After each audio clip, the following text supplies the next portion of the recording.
Mga tugang maugmang kapistahan po kan Santo Niño. Diyos Marinal daw sa Indo Gabos.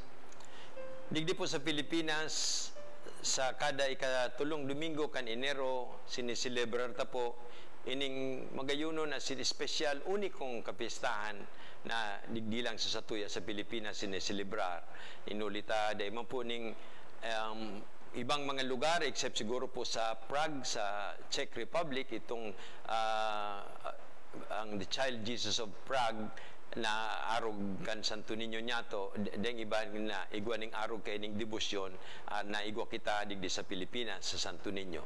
Magayunon po na debosyon ini aram ta po na siguro kadaklan sa sato kung kita bako man kita gabos nakakaaram kan istoryang ini kung paano igwa kita kay ning debosyon kan Santo Niño na minabalik ang istoryang ini kan panahon ni Magellan na sigun sa istorya itong agum kan ang dato na sa iyang binunyagan rinigaluhan niya kay ning imahe na ini asin naging simbolo na ini po kan pagtubod kan Pilipinong banwaan po kay itong panahon na ito sa Gudmunyan. Kaya may special po kitang debosyon digdi Santo Niño.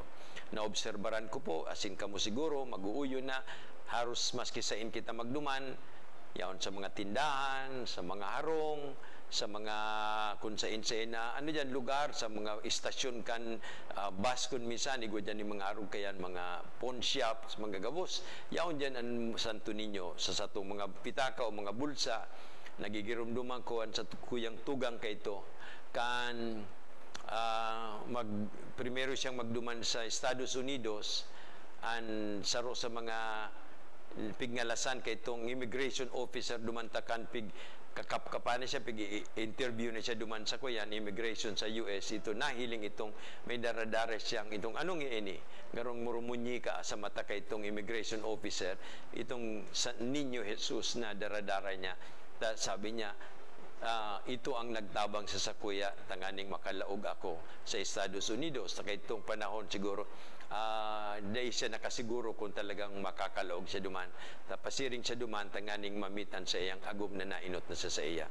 Anyway sa tuya po kadakol kita gabos igwa kita ning manlain-lain na version o expression kay ning kapista katsatuyang debosyon sa Santo Niño asin magayon po na ini ang satuyang kwenta pinakakatapusan ta kanakaaging Domingo sa totoo lang po itong pagbunyag kan sa tong kagurangnan sa opisyal na kalendaryo kan inang simbahan duman nagtatapos itong panahon kan Pasko kan pagkamundag ang kan nakaaging Lunes duman na nagpun itong inaapod na ordinaryong panahon sa liturya kan simbahan pero kita digdi sa Pilipinas igwa kita ning extra na Domingo ining simanang ini sa Gudmunyan na kapistahan kan Santo Niño na tangani tapuson ta talaga itong panahon kan Pasko nin pagkamundag. Iyon ni ang ultimong Domingo ini. Asin liwat, prinipresentar sa tuya, ang umboy na si Jesus sa forma kining Santo Niño na sa tuyang pinagdidebosyonan. Magayon po na sa puntong ining, paghapoton taman sa tong sadiri kung ano ang debosyon niya to, anong klase minarani kita kaya dahil ta igwa kita ning pinaglalauman na financial na ganansya na pagyaon dyan ng Santo Niño marayrayan sa tong negosyo pagyaon dyan ng Santo Niño sa satong pitaka o bulsa irinarayo kita sa karatan o katibaaran mga marhay na motibo ini mga tugang bakuman sala ini pero sagud lang kaya dyan ang satong debosyon sa iya ano ang manunudan niya to sa Santo Niñong ini siguro po magayon na balikan ta itong ebanghelyo ngunyan manungod sa itong kanawara ang umboy na si Jesus 12 anyos na siya kaini na iniba siya kan sa iyang mga magurang sa Jerusalem asinduman bilang mga Hudiyo na may nagre-respeto kan tradisyon kan sa indang relihiyon ining magurang ni Jesus kaibanan siya nagduman nagsungko nagdalaw sa Jerusalem bilang parte kan sa indang obligasyon ngunyan kan matapos sa itong sa indang pagselebrar duman paguli ninda siyempre ang ninyo kakawat kadakol mga kapuaki na nagkakawat na mauruli sa Nazaret paguna kan mga magurang ni Jose at ni Maria kay ban lang si Jesus duman sa mga kakawat ninda mga partidaryo, kapitbahay ninda naguruli. Kaya lang kan hapon na, pighanap na ninda, dahil ninda nako asin sinda nagbalik sa Jerusalem. Duman ninda nahiling si Jesus pakalis kitulong aldaw. Sigun sa istorya, na yaon sa templo, ibanan kay ning mga madunong, mga padi na nagdidiskutir, manungod kan relihiyon, manungod kan lay ni Moises, manungod kan ekspresyon ng debosyon asin pagsunod, pagutob, pagtubod sa mahal na Diyos. Yaon duman si Jesus naghihimati asin nga lasinda kan sa iyang kadunungan sa mga kahapot na ipinapaabot niya sa mga tao duman, mga may inadalan, mga padi asin iskriba, asin ang mga kasimbagan niya. Ninulingan ita siya, anaki kan Diyos. Pero ito pong puntong ito na hinapot na siya kan sa iyang ina, natataginibo mo ini. Nahandal kami kan sa imong ama sa paghanap sa imo. Sabi ni Jesus, natatapik-hanap nindo ako. Dahil nindo aram na dapat yaon ako sa harong kan sa kuyang ama. Harong kan sa kuyang ama. An harong mga tugang, sabi nga ni, itong lugar na kung saan urog kang matuninong, pag sinabi mong maghapon ka nagtrabaho sa opisina, mauli na nga ako. Mauli na ako sa harong. Dito naman pigsasabi na mauli ako sa harong. Tapos siyempre, kung mauli ka usually sa harong o kung saan ka man nag-i-start. Pero ang normal na aram ta, basta mauli ka sa imong harong, ang nasa isip mo, por lo menos para sa ako, katuninungan. Makakapahingalo ako, mahilingkuan sa kong mga mahal sa buhay, yaon dyan itong pagmati nin katuninungan, ninhulita, nasa harong ako. Mga tugang, sa totoo lang, bako unang araw kay ni ang gabos na harong, na maapod niya itong harong. Yaon na dyan itong mga pamilya na, dahil man talaga bako na talagang pamilya, ninhulita baranga, bulag na ang mag-agom.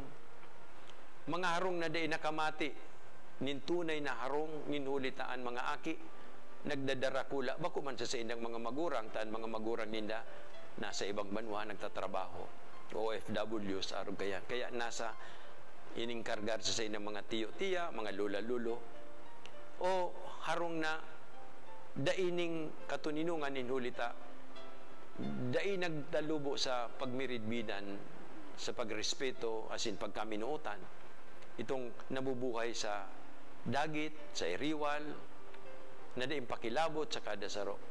Pero nag-i-restar sinda sa sarong istaran, pero maaapod kaya ini na harong.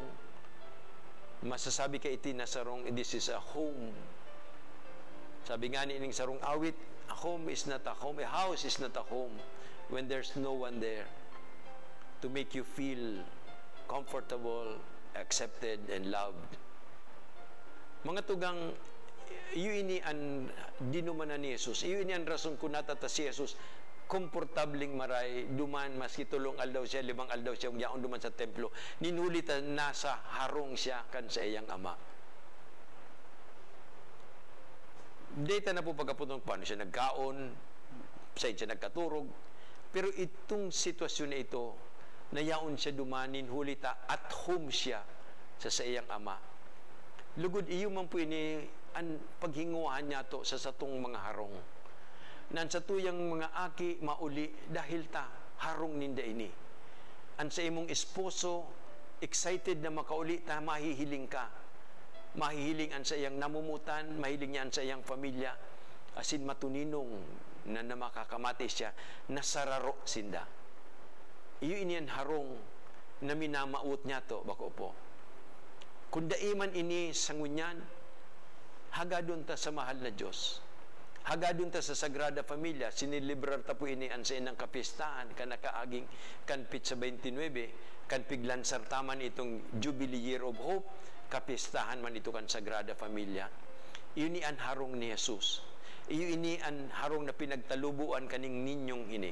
Kung kaya nagdakula ining ninyong ini, bako lang talaga siya naging umboy na pigkakawat-kawatan, kundi nagdakula siya na maging Hesukristo kang Nazaret, tangani na ipahayag niya ang mensahe kan sa iyang ama, manungod sa pagpatawad, manungod sa pagrespeto, manungod sa pagtindog sa ngaran kan katutuuhan, asin ipahayagan sa iyang kamurawayan na nagtataunin buhay. Napigdadaog ang karatan, ang kasalan, nagdadaranin katuninungan sa mga napupurisawan, liwanag sa nasa diklom, kagianan para sa mga taong nagagabatan, nagpapasanin krus. Pero inininhulita, at home si Jesus sa iyang ama. At home siya, sa totoo lang, sa iyang mga magurang, na pagkatapos kaini, uminiba siya sa inda, asin nagtalubo siyang makinuyog-kuyog sa inda. Yan nasabi. Dahil man naging rebelde si Jesus, naging kabtang siya kaining pamilya sa Nazaret. Asin iyo ini, ang itinutuklo sa satukan kapiestahan na ini. Mga tugang, ipamibig niya to, nakitaman, maging at home, bako lang po digdo sa harong na sa tuyang midbid ng unyan, sa tong mga harong na iniistaran, kundi sa harong nin sa tong ama, na kung kita maran ni sa iya, sa pagselebrar kan misa, pag-attender kan misa, kung kita minapamibi sa atubang kan altar niya to, nalugod inimamatian niya to, nayaong kita sa harong kan ama, narinarangan niya kita, sinasabi niya na ikaan sa kuyang aking namumuta, arog kan sinabi niya, kan binunyagan si Jesus duman sa salog kan Jordan. Iyuman lugod po inian sa tuyang mahiling sa relasyon niya to sa iya. Iyo ini ang itinutukdo kan santo ninyo sa sato. Asin siguro po sa pagtatapos kaya ni paghurup-hurup na ini, magayon na girumdumo niya to nakadakol na mga aki sa kinaban, siguro sa satuya na kuyan sa diyan sa mga pagtaraning ta, sa satong mga harong mismo. May mga aki na nangangaiponin pagranga. Ito mga aki na biktima nin manlain-lain na pagdaog-daog asin pag-aprobitsar sa inda.